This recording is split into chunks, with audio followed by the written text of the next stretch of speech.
जय Shri Radhe ji. Welcome to रंग astro. आज हम बात करने जा रहे हैं फेट लाइन, इसके अलावा हार्ट लाइन के बारे में। ऐसा क्या है जो फेट लाइन के बारे में आपको जानना चाहिए। कुछ सवाल आते हैं फेट लाइन के विषय में कि फेट लाइन आगे की तरफ बढ़ी है और जैसे ही हेड लाइन के समीप आई है ये दो पार्ट में डिवाइड हो गई है।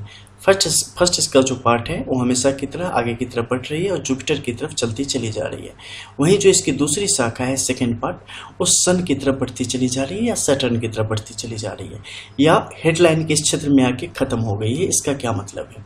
देखो, फेट लाइन के शुरुआत में और जो इसकी उत्पत्ति है वहाँ पे आप चाहेंगे तो वहाँ पे सारे सवालों का जवाब मिल जाता है कि कैसे, किस पर्वत क्षेत्र से निकलती है, वहाँ की स्थिति कैसी होनी चाहिए, पर्वत क्षेत्र की स्थिति कैसी होनी चाहिए, जब ये रेखा निकलती है तो रेखाओं की प्रकृति कैसी है, इनकी ताकत कैसी है, इसके अलावा कौन कौन से सिंबल इनके इर्द गिर्द या इनके पास में पड़े हुए हैं। जैसे ये दो मुखी रेखाओं के साथ बढ़ी है, त्रिमुखी रेखाओं के साथ बढ़ी है, त्रिभुज के साथ बढ़ी है, वर्ग के साथ बढ़ी है, या क्रॉस के साथ बढ़ी है, या अन्य यव रेखाओं के साथ बढ़ी है, या कोण के साथ बढ़ी है।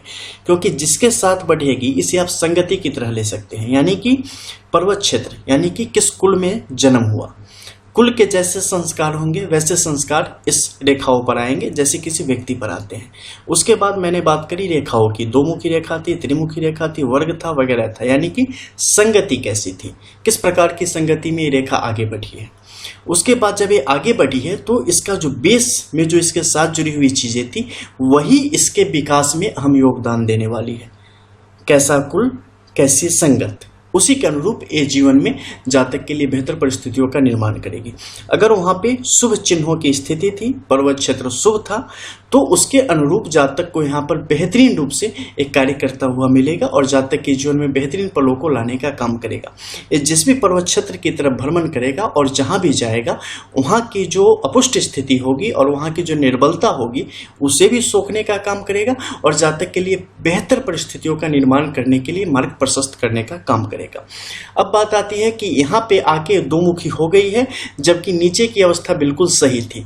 नीचे की अवस्था अगर बिल्कुल सही रहेगी, यानी कि पर्वत क्षेत्र सबल रहेगा, वहां पर रेखाओं की स्थिति अच्छी रहेगी, तो यहाँ पे आके दो मुखी होगी ही नहीं, ये एक मुखी अवस्था में ही चलेगी। ठीक है, लेकिन अगर यहाँ पर दो मुखी हुई है मतलब कहीं ना कहीं नीचे में या तो कुल में या संगति में कहीं ना कहीं दोष की स्थिति इसमें पनपी है। अब जो तीसरे दोष की स्थिति है वो कैसे देख सकते हैं कि ये रेखा कैसी है। रेखा एक अच्छी लालिमा लिए हुए एक अच्छी रेखा खींचते हुए ऊपर की तरफ आई है, यानी गहरी रेखा खींचते हुए ऊपर की तरफ आई है, या बिल्कुल महीन मध्यम रेखा है, बीच में कहीं खंडित तो नहीं है, बीच में कहीं छोटी छोटी रेखाओं के साथ बनके तो आगे की तरफ नहीं बढ़ी है, बिल्कुल स्वस्थ स्पष्ट रेखा के रूप में आगे बढ़ी है। किसी रेखा ने इसे खंडित तो नहीं किया है, यानी कि ब्रेक तो नहीं किया है, काटा तो नहीं है, क्योंकि जैसे ही काटेगी उस रेखा से संबंधित जो स्वास्थ्य संबंधी विकार होंगे और जो मानसिक विकार होंगे वो जातक के उस रेखा को घेरेंगे और उससे संबंधित जो विपरीत परिस्थितियां होंगी वो जातक के ऊपर आरूढ़ होंगी। ठीक है, अब ये सारी चीजें आप देख लेंगे अपनी हथेली में क्या है। उसके अनुरूप जब आप ऊपर आएंगे तो यहाँ पे आने पे आपने देखा कि टू पार्ट में डिवाइड हो गई है, यानी कि इससे चलना चाहिए था, सही पूछो तो बिल्कुल सैटर्न की तरफ, लेकिन ये चली कहाँ गई? आधी जुपिटर की तरफ चली गई, या मान लो आधी सैटर्न की तरफ चली गई और आधी सन की तरफ। मतलब क्या? इसके लिए फिर आपको आना पड़ेगा इस मध्य के क्षेत्र में, यानी बीच में मून माउंट का जो 70% एरिया होता है ना उसके सामने, तो आपको पता चलेगा कि जातक ने अपने कर्मों के द्वारा, आलस्य के द्वारा, गलत संगत के द्वारा, गलत सोच विचार के द्वारा अपने जीवन को अंधेरे की तरफ धकेलने का काम किया है, या जो जिस समय सही शिक्षा या सही सोच के साथ जातक को आगे बढ़ना था व्यक्ति ने उसे दरकिनार किया है, इग्नोर किया है और जीवन को जो धारा में नहीं चलना था उस धारा के तहत आगे बढ़ाने का कार्य किया है, यानी कि धारा के विपरीत तैरने का कार्य यहाँ पे जातक ने किया है जो कि उसके लिए नहीं बना था। इस कारण जातक की जो फेट लाइन है ये अपने मूल जो इसका रास्ता था उससे अब भटक गई है और इसे पता ही नहीं है कि हमें किस तरफ रास्ता खोजना चाहिए।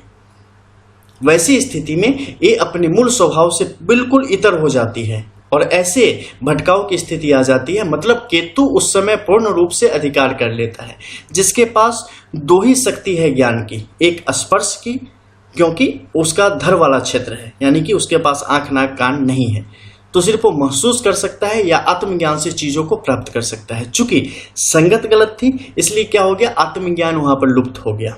फिर बचा आपके पास क्या, स्पर्श की क्षमता। स्पर्श की क्षमता मतलब क्या, तो जातक को जहां पैसे दिखेंगे, जहां कुछ चकाचौंध दिखेंगी, उसकी तरफ जातक मुड़ना शुरू कर देगा। यानी पूर्णतया मन विचलित होगा, मन को भटकाएगा, कहीं एक जगह पर आप स्थिर नहीं रह पाएंगे और जिंदगी आपकी ऐसे ही भटकती रह जाएगी और एक निम्न स्तर का जीवन जीने के लिए आप बाध्य हो जाएंगे बाकी के समस्त जीवन।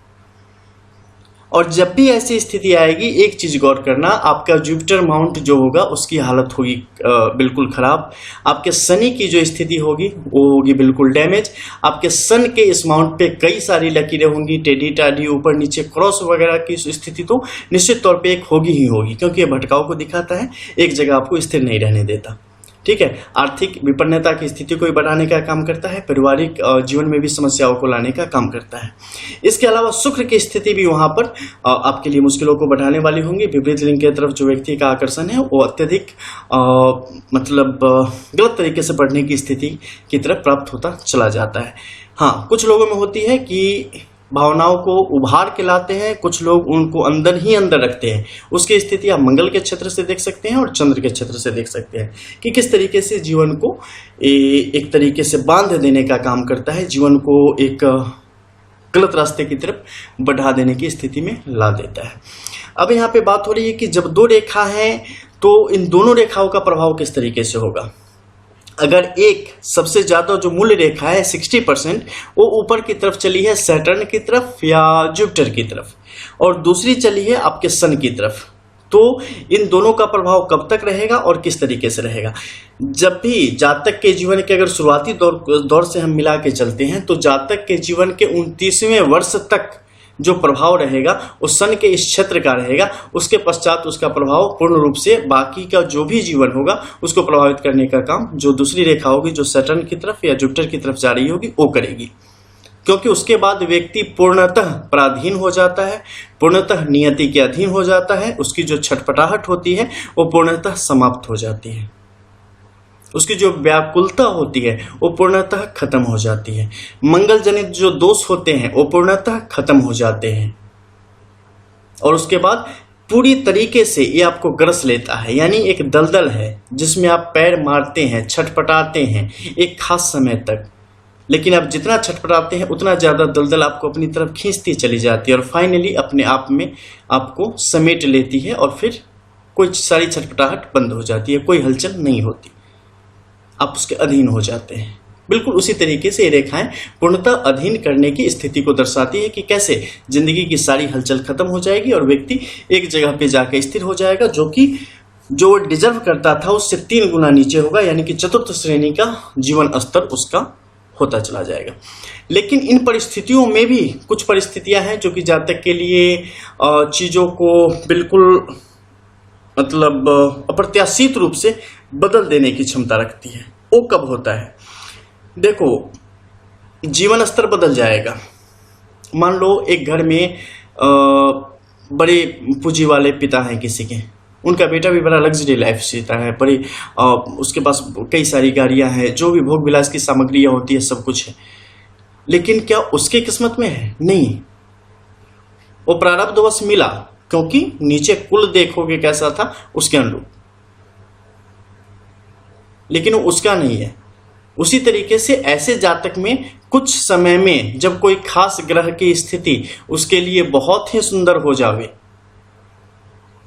तो वैसी परिस्थिति में जातक को क्या होता है, कहीं से धन मिल जाता है बहुत सारा, या पत्नी होती है काम करने वाली होती है, या भविष्य में बच्चे हो जाते हैं वो बहुत कुछ करने वाले हो जाते हैं, तो इस तरीके से दूसरे से धन लाभ की स्थिति बन जाती है। लेकिन खुद ए व्यक्ति जीवन में कभी भी बड़ी स्थिति को प्राप्त नहीं कर सकता। छोटे छोटे समय चीजों में जाएगा, छोटे छोटे समय बड़ा लाभ प्राप्त करेगा, लेकिन छोटे छोटे समय के लिए पूर्ण रूप से कभी सेटल नहीं होगा, स्थिर नहीं होगा।